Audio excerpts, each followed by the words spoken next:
Assalamualaikum warahmatullahi wabarakatuh. Saya Nanda Alia Pratiwi dengan NIM 230421183. Pada kesempatan kali ini akan menjelaskan materi mata kuliah Sistem Informasi Manajemen, yakni mengenai bagaimana dukungan Sistem Informasi Manajemen terhadap administrasi publik. Yang pertama adalah pentingnya sistem informasi manajemen dalam administrasi publik di Indonesia. Jadi, sistem informasi manajemen memiliki peran yang sangat penting dalam administrasi publik di Indonesia. Seperti yang disampaikan oleh Sutabri 2005, bahwa salah satu alasan penting dari SIM dalam organisasi publik adalah karena pengambilan keputusan saat ini cenderung berdasarkan pada sistem informasi, bukan lagi hanya pada struktur hierarki, wewenang, dan juga tanggung jawab yang statis. Dalam organisasi publik, SIM dapat membantu mempermudah pekerjaan dan meningkatkan efisiensi. Karena dengan adanya SIM, proses pengumpulan, pengolahan, dan juga penyajian informasi dapat dilakukan secara tepat, akurat, dan juga terintegrasi. Yang kedua adalah sistem informasi manajemen dalam pelayanan publik. Jadi, SIM memiliki beberapa peran dalam pelayanan publik. Yang pertama adalah meningkatkan efisiensi.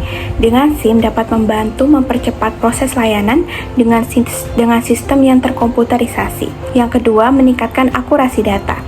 Jadi, dengan SIM, data yang tersimpan akan lebih akurat dan juga lebih mudah diakses dibandingkan pencatatan manual.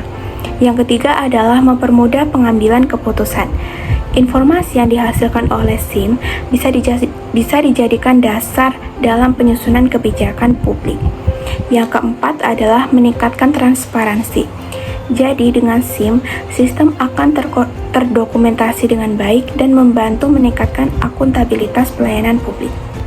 Yang ketiga adalah sebagai penunjang kinerja organisasi. SIM memiliki peran yang sangat penting dalam meningkatkan kinerja dan kualitas pegawai di instansi pemerintah. Karena SIM membantu pegawai menyelesaikan tugas dengan lebih cepat dan juga efisien jika dibandingkan dengan sistem yang manual. Selain menghemat waktu, SIM juga memungkinkan menyelesaikan pekerjaan dengan jumlah yang banyak, namun hasilnya lebih teliti. Yang keempat adalah sebagai pendukung dalam pengambilan keputusan. Dalam pengambilan keputusan yang baik, diperlukan informasi yang akurat dan juga relevan. Dengan menggunakan SIM yang berbasis komputer, dapat menyediakan data yang cepat dan juga berkualitas, agar instansi dapat mengambil keputusan yang tepat pula. Yang kelima adalah sebagai penyalur informasi dengan cepat. Seiring dengan perkembangan teknologi, banyak instansi-instansi yang mulai menggunakan SIM dalam operasionalnya.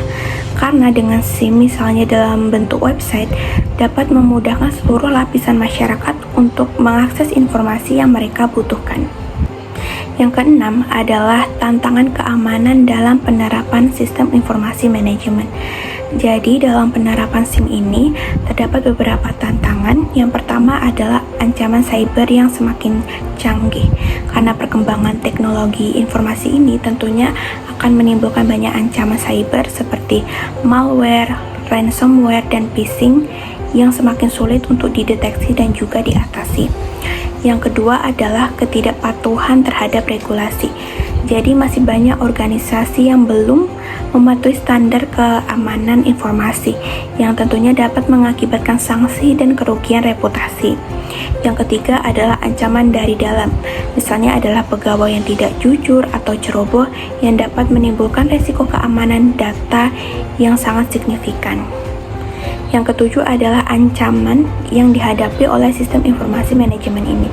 Jadi ancaman yang dihadapi keamanan sistem informasi biasanya yang pertama adalah serangan malware, yakni adalah perangkat lunak berbahaya yang dirancang untuk merusak sistem komputer. Yang kedua adalah phishing. Phishing adalah upaya penipuan untuk mendapatkan informasi sensitif dengan menyamar sebagai orang lain atau entitas terpercaya. Yang ketiga adalah ransomware, yakni jenis malware yang menginskripsi data korban dan meminta tebusan untuk memulihkannya. Yang keempat adalah serangan DDoS, yakni adalah upaya untuk membuat layanan online tidak tersedia dengan membanjiri server dengan lalu lintas yang berlebihan. Yang kedelapan adalah kelemahan. Jadi kelemahan ini bisa dalam bentuk kesalahan konfigurasi, yakni pengaturan sistem yang tidak tepat yang tentunya dapat membuka celah bagi penyerang untuk merusak sistem. Kemudian ada juga perangkat lunak yang musang, yakni perangkat yang tidak diperbarui.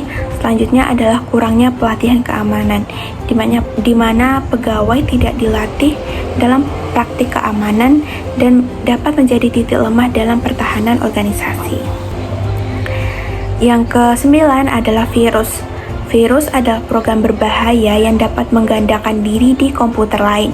Virus ini dapat merusak data, mengganggu operasi komputer, dan mencuri informasi yang sensitif. Yang ke-10 adalah praktik hacking. Jadi, hacking ini adalah upaya untuk mengakses sistem komputer atau jaringan tanpa izin. Jadi, hacking ini dapat berupa black hat hacking, yakni peretasan dengan niat jahat untuk keuntungan pribadi atau merusak sistem. Kemudian ada juga white hat hacking, yakni peretasan yang dilakukan untuk mengidentifikasi dan memperbaiki kerentanan keamanan. Dan yang terakhir adalah pencurian di dunia maya yang penggunaannya tidak sah di tempat kerja. Jadi pencurian di dunia maya ini bisa mencakup yang pertama adalah pencurian identitas, yakni penggunaan informasi pribadi seseorang tanpa izin untuk melakukan penipuan atau kejahatan lainnya. Kemudian kedua adalah penggunaan sistem yang tidak sah, yakni akses tanpa izin ke sistem atau data perusahaan oleh pegawai atau pihak eksternal. Sekian penyampaian materi saya tentang dukungan sistem informasi manajemen ataupun SIM terhadap administrasi publik. Wassalamualaikum warahmatullahi wabarakatuh.